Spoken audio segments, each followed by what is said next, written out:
저 과부가 남편 친구랑 붙어 다닌데 민수 씨가 노인들 집 들락날락 거리면서 사기친다는 소문도 있던데 그런 말들이 날카로운 비수처럼 가슴에 콕콕 박혔습니다.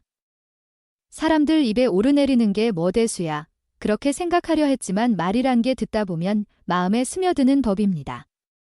그러던 어느 날 우리 큰아들에게 그 소문이 들어갔습니다. 저녁밥을 먹는데 아들이 불쑥 물었습니다. 엄마, 요즘 누구랑 자주 만난다던데 혹시 민수 아저씨랑 뭐 있는 거 아니에요? 순간 밥 숟가락이 손에서 떨어졌습니다. 무슨 소리야, 그냥 동네 사람이지. 손사래를 쳤지만 눈길은 피할 수가 없었습니다. 엄마, 아빠 친구랑 그러는 건 좀 아니잖아요. 그 말에 온몸이 굳어버렸습니다. 아들 말이 틀린 건 아니었습니다. 그래서 더 가슴이 아팠습니다.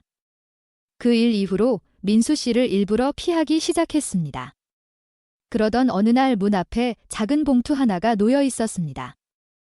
봉투 안엔 메모와 사탕이 들어 있었습니다. 연락 기다릴게요.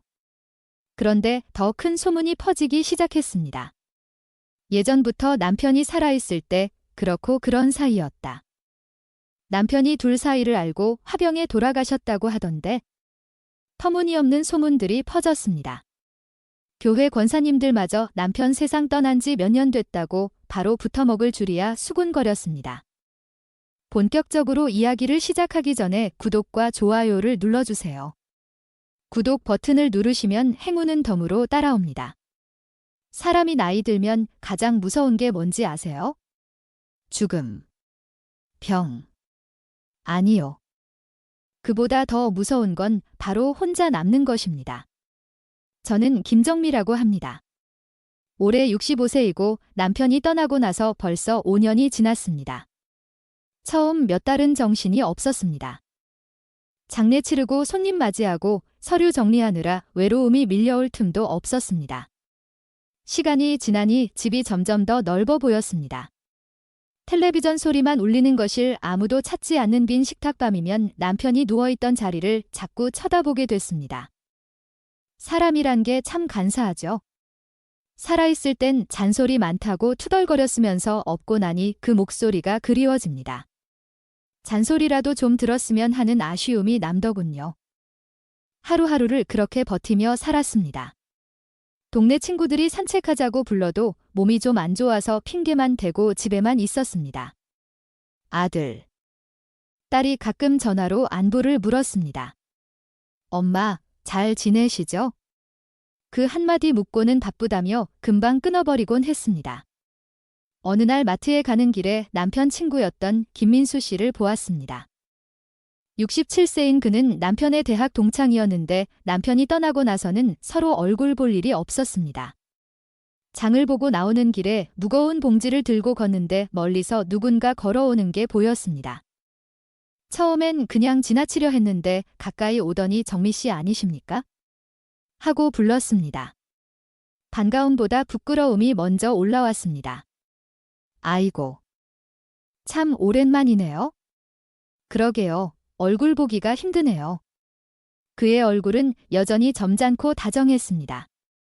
예전엔 아무렇지도 않게 보던 사람인데 그날따라 왜 그렇게 어색하던지 민수 씨도 눈치를 챘는지 웃으며 말했습니다.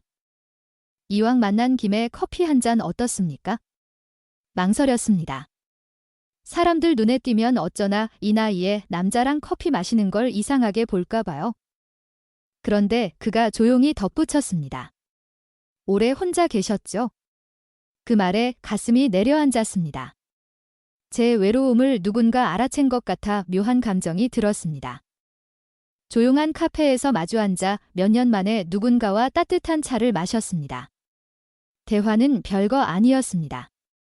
동네 소식, 날씨 얘기 그저 사소한 이야기들이었지만 그의 말 한마디 한마디가 마음에 스며들었습니다. 그날 이후 우리는 천천히 조심스럽게 가까워졌습니다. 한번 굳어버린 줄 알았던 제 마음이 누군가의 따뜻한 말 한마디에 다시 뛰기 시작했습니다. 가끔 마주치면 짧은 인사를 나누었습니다. 마트 가세요? 장 좀 보려고요. 그런 평범한 대화만으로도 하루가 따뜻해졌습니다.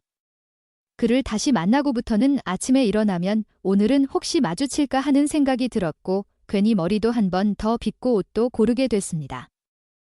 이 나이에 뭘 꾸민다고 그러면서도 마음 한편으론 설레는 기분을 감출 수 없었습니다. 그렇게 몇 번의 우연한 만남이 이어지다 보니 어느 순간 민수 씨가 먼저 전화를 걸어왔습니다. 정미 씨, 저녁 산책 같이 가시겠습니까? 전화기 너머 목소리에 제 심장이 덜컥 내려앉았습니다. 한참을 머뭇거리다가 겨우 대답했습니다. 예, 그러죠. 그날 저녁 우리는 동네 공원을 천천히 걸었습니다. 말이 참 없었습니다. 그런데 이상하게 침묵마저도 편안했습니다. 정미 씨 조용히 부르는 목소리에 돌아보니 그 사람이 제 옷깃에 묻은 나뭇잎 하나를 살며시 떼어주었습니다. 순간 가슴이 쿵하고 내려앉았습니다. 그 손길이 참 조심스럽고 따뜻했습니다. 그래서 더 떨렸습니다. 그날 밤집에 돌아와서도 한참을 잠 못 이루고 뒤척였습니다. 나 지금 뭐 하고 있는 거지? 마음 한편에선 겁이 났습니다. 남편에게 미안하기도 했고 사람들 눈이 걱정되기도 했습니다. 하지만 또 한편으로는 오랜만에 다시 살아있는 것 같은 기분이 들었습니다. 그렇게 우리는 아주 천천히 조심스럽게 서로에게 다가갔습니다. 매일 같은 시간에 공원에서 만나 가벼운 산책을 했고 같은 동네에 살아도 그동안 왜 그렇게 마주칠 일이 없었는지 참 신기했습니다. 하루는 공원 벤치에 앉아서 이런저런 얘기를 나누는데 민수 씨가 조심스럽게 물었습니다. 정미 씨, 혼자 계신 지 오래되셨죠? 그 말에 가슴 한쪽이 찌르르 했습니다. 네, 벌써 5년 됐습니다. 그 사람은 아무 말 없이 고개만 끄덕였습니다. 그러더니 주머니에서 작은 사탕 하나를 꺼내서 제 손에 쥐어주었습니다. 이거 하나 드셔보세요. 단 거 먹으면 기분이 좀 나아집니다. 그 순간 별거 아닌 사탕 하나가 왜 그렇게 따뜻하게 느껴지던지 그렇게 우리는 아주 천천히 서로의 마음에 스며들었습니다. 누가 먼저라고 할 것도 없이 자연스럽게 서로를 기다리게 되고 기대게 됐습니다. 하지만 그럴수록 마음 한편에선 불안한 생각도 커졌습니다. 이런 마음 괜찮은 걸까? 남들은 뭐라고 할까? 우리 자식들은 받아들일까? 그 불안함 속에서도 민수 씨와의 시간은 제게 너무나 소중했습니다. 사람 마음이란 게 말이죠. 누군가와 함께라는 것만으로도 살아갈 힘이 납니다. 민수 씨는 제게 그런 존재가 되어가고 있었습니다. 어느 날 민수 씨가 조심스럽게 제안했습니다. 이번 주말에 시간 되시면 영화 한 편 보러 가실래요? 영화관에 간 건 남편과 함께한 이후로 정말 오랜만이었습니다. 영화는 평범한 로맨스 코미디였지만 옆자리에 앉은 민수 씨의 존재 때문인지 모든 장면이 특별하게 느껴졌습니다. 영화가 끝나고 나오는 길에 민수 씨가 제 손을 살짝 잡았습니다. 깜짝 놀라 주위를 둘러봤지만 다행히 아는 사람은 없었습니다. 그런데 그 손의 온기가 제 가슴까지 전해지는 것 같았습니다. 집으로 돌아오는 길 민수 씨는 문 앞까지 바래다 주었습니다. 오늘 즐거웠습니다. 그의 미소에 저도 모르게 웃음이 나왔습니다. 문을 닫고 집에 들어와 거울을 보니 제 얼굴에 붉은 기운이 돌고 있었습니다. 65세 나이에 소녀처럼 설레는 감정을 느끼다니 한편으로는 부끄럽고 한편으로는 감사했습니다. 이렇게 다시 누군가를 향한 마음이 생길 수 있다는 것이 신기했습니다. 사람들 입은 참 빠릅니다. 좋은 소문은 한참을 머뭇거리다가 퍼지고 안 좋은 소문은 순식간에 동네 한 바퀴를 돌아버립니다. 민수 씨와 나란히 산책하는 모습이 눈에 띄기 시작한 건 불과 며칠밖에 안 됐습니다. 그런데 그 짧은 시간에 뒷말이 어찌나 많던지요. 저 과부가 남편 친구랑 붙어 다닌데 민수 씨가 노인들 집 들락날락 거리면서 사기친다는 소문도 있던데 그런 말들이 날카로운 비수처럼 가슴에 콕콕 박혔습니다. 사람들 입에 오르내리는 게 뭐 대수야 그렇게 생각하려 했지만 말이란 게 듣다 보면 마음에 스며드는 법입니다. 그러던 어느 날 우리 큰아들에게 그 소문이 들어갔습니다. 저녁밥을 먹는데 아들이 불쑥 물었습니다. 엄마, 요즘 누구랑 자주 만난다던데 혹시 민수 아저씨랑 뭐 있는 거 아니에요? 순간 밥 숟가락이 손에서 떨어졌습니다. 무슨 소리야. 그냥 동네 사람이지 손사래를 쳤지만 눈길은 피할 수가 없었습니다. 엄마, 아빠 친구랑 그러는 건 좀 아니잖아요. 그 말에 온몸이 굳어버렸습니다. 아들 말이 틀린 건 아니었습니다. 그래서 더 가슴이 아팠습니다. 그 일 이후로 민수 씨를 일부러 피하기 시작했습니다. 공원에도 안 나가고 전화가 와도 받지 않았습니다. 그러던 어느 날 문 앞에 작은 봉투 하나가 놓여 있었습니다. 봉투 안엔 메모와 사탕이 들어 있었습니다. 연락 기다릴게요. 그 글씨를 보는 순간 가슴이 답답했습니다. 사람들 말이 뭐가 그렇게 중요했을까요? 남은 인생 혼자 외롭게 살아야만 한다는 게 더 무서웠습니다. 그날 밤 전화를 걸었습니다. 민수 씨. 그는 한참을 침묵하더니 연락 기다렸습니다. 그 한마디에 제 마음이 아팠습니다. 그런데 더 큰 소문이 퍼지기 시작했습니다. 예전부터 남편이 살아있을 때 그렇고 그런 사이였다. 남편이 둘 사이를 알고 화병에 돌아가셨다고 하던데 터무니없는 소문들이 퍼졌습니다. 교회 권사님들마저 남편 세상 떠난 지 몇 년 됐다고 바로 붙어먹을 줄이야 수군거렸습니다. 가장 큰 상처는 가족들이었습니다. 작은 딸이 찾아와 화를 냈습니다. 엄마, 아빠 돌아가신 지 얼마 됐다고요? 그 민수 아저씨. 노인들한테 사기친다는 소문도 있어요. 그 말에 가슴이 내려앉았습니다. 그날 밤 민수 씨에게 전화했습니다. 우리 더 이상 만나면 안 될 것 같아요. 한참 후 그가 떨리는 목소리로 말했습니다. 정민 씨 마음이 그렇다면 그렇게 하시죠. 전화가 끊기고 한참을 울었습니다. 사람들 말 한마디에 우리 관계가 이렇게 끝나버리는 게 맞을까요? 그렇게 끝난 줄 알았습니다. 그는 더 이상 연락하지 않았고 저도 소식을 궁금해하지 않으려 했습니다. 하지만 사람 마음이 그렇게 쉽게 잊혀지나요? 아무렇지 않은 척했지만 제 마음은 더 허전했습니다. 어느 날 우체통에 작은 쪽지가 하나 들어 있었습니다. 오늘도 그 자리에서 기다리고 있습니다. 딱 그 한 줄뿐이었습니다. 글씨체는 틀림없이 민수 씨였습니다. 사람들 눈을 피해 며칠 동안이나 혼자 산책을 다녔던 민수 씨. 매일 같은 자리에 서서 저를 기다렸던 것입니다. 그걸 알게 된 순간 가슴이 덜컥 내려앉았습니다. 그날 밤 조용히 옷을 입고 문을 열었습니다. 이 나이에 이런 사랑이 무슨 소용이람. 혼잣말을 하면서도 발걸음은 그 사람에게 향했습니다. 공원 벤치에 앉아있는 민수 씨가 보였습니다. 혼자 담배를 피우고 있었습니다. 살아온 세월의 무게가 고스란히 담긴 뒷모습. 그 모습을 보고 있자니 눈물이 핑 돌았습니다. 한참을 망설이다가 조용히 다가가서 말했습니다. 왜 이렇게 고질이 세세요? 그 사람이 놀란 듯 고개를 돌리더니 한참 동안 아무 말도 못했습니다. 그러더니 천천히 담배를 끄고 말했습니다. 기다린다고 했잖아요. 그 한마디에 제가 얼마나 울었는지 모릅니다. 그날 이후로 사람들 말이야 어찌됐든 우리 둘만의 시간을 다시 시작하기로 했습니다.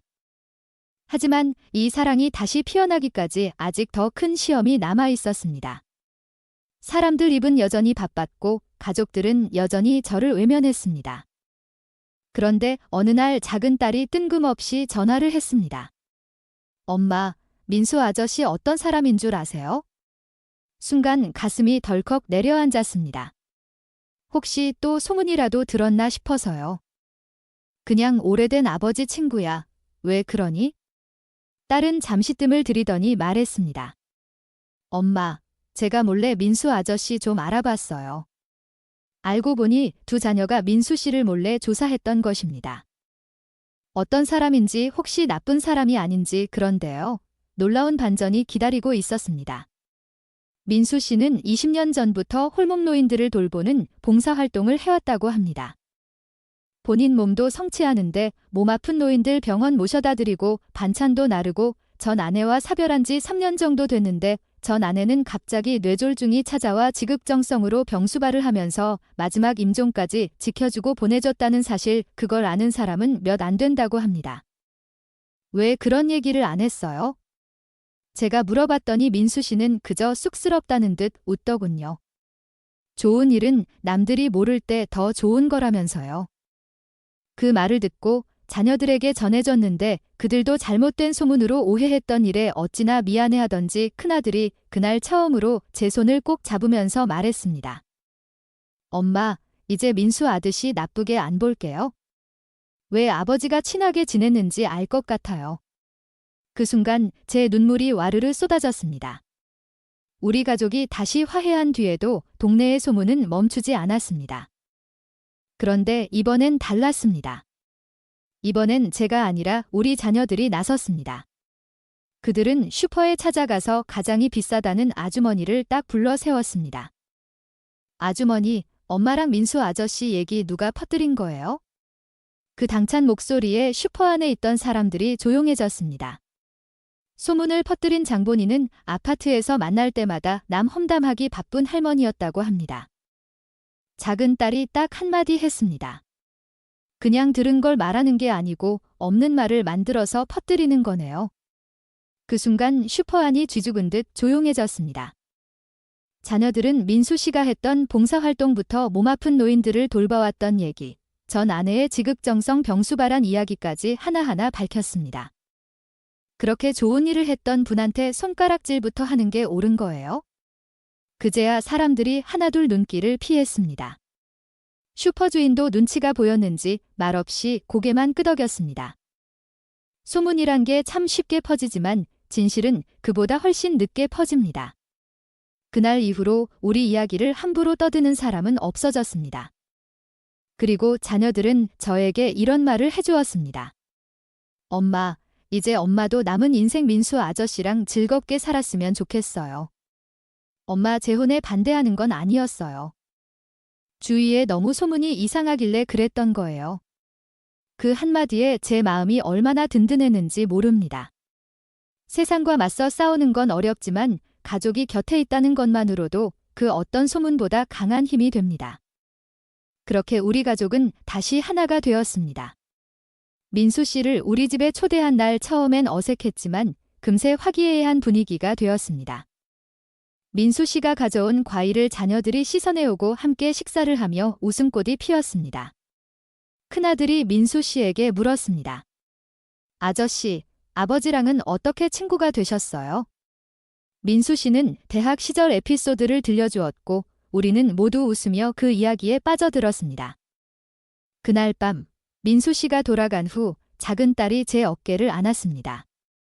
엄마, 민수 아저씨 좋은 분 같아요. 아버지도 분명 이해하실 거예요. 그 말에 눈물이 나왔습니다. 남편이 하늘에서 지켜본다면 어떤 마음일까 늘 걱정했는데 딸의 말에 위안을 받았습니다. 사랑이라는 건 말이죠. 처음엔 낯설고 어색할 수 있습니다.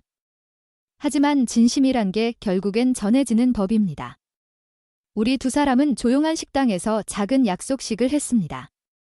그렇게 65세의 새로운 부부의 연을 맺었습니다.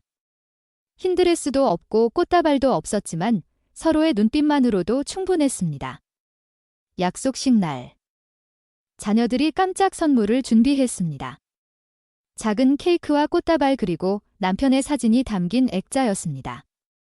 아버지도 축하하실 거예요. 큰아들의 말에 민수 씨도 저도 눈시울이 붉어졌습니다. 민수 씨는 남편의 사진을 바라보며 조용히 말했습니다. 친구야, 내가 잘 모시마.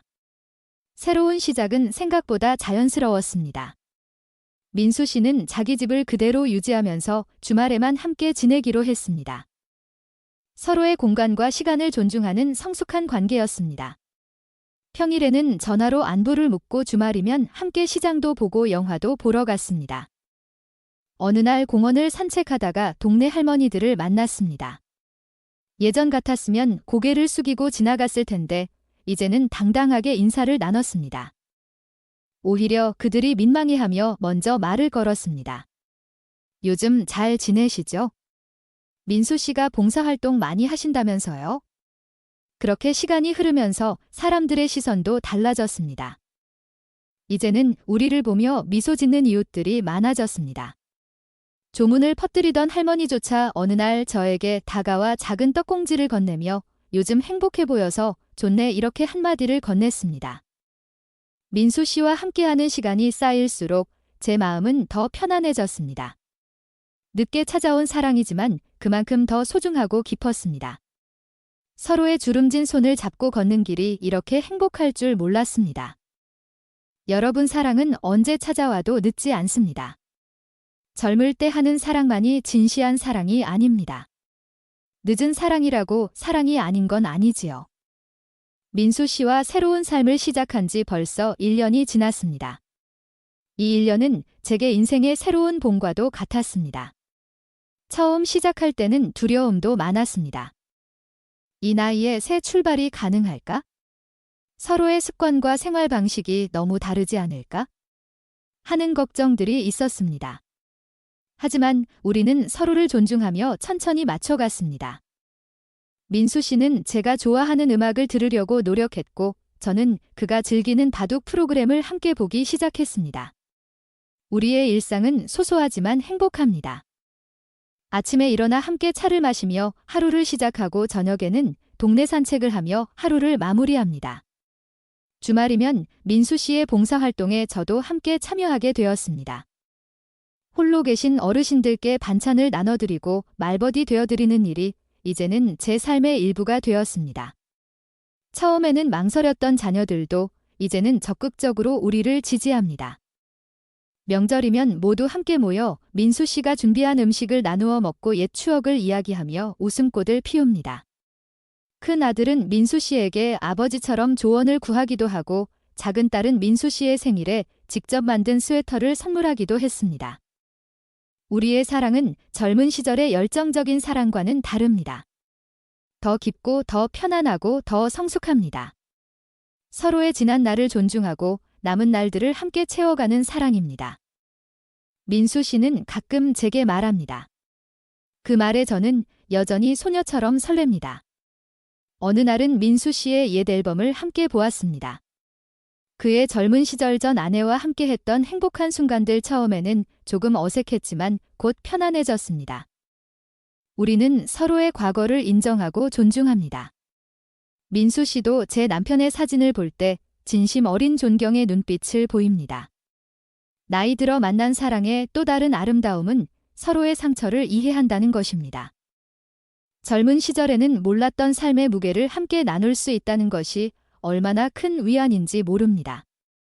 밤에 문득이의 기억에 잠을 이루지 못할 때도 민수 씨는 말없이 제 손을 잡아줍니다. 그것만으로도 충분합니다. 사계절이 한 번 지나는 동안 우리는 많은 것을 함께 했습니다.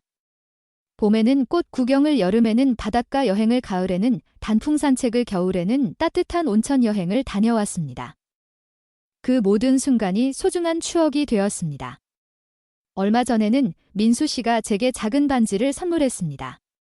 화려하지 않은 소박하는 반지였습니다. 우리의 사랑처럼 소박하지만 변하지 않는 반지예요. 그 말에 저는 다시 한번 사랑의 따뜻함을 느꼈습니다. 혹시 지금 혼자라고 외로워하는 분들이 계시다면 부디 기억하세요. 사랑은 언제 찾아와도 늦지 않습니다. 나이는 숫자에 불과합니다. 중요한 것은 마음을 열고 새로운 가능성을 받아들이는 용기입니다. 우리 모두에게는 행복할 권리가 있습니다. 민수 씨와 저는 이제 함께 노년을 걸어갑니다. 서로의 주름진 손을 잡고 느리지만 의미 있는 걸음을 함께 내딛습니다. 인생의 황혼기에 만난 이 사랑이 우리 삶의 가장 아름다운 선물이 되었습니다.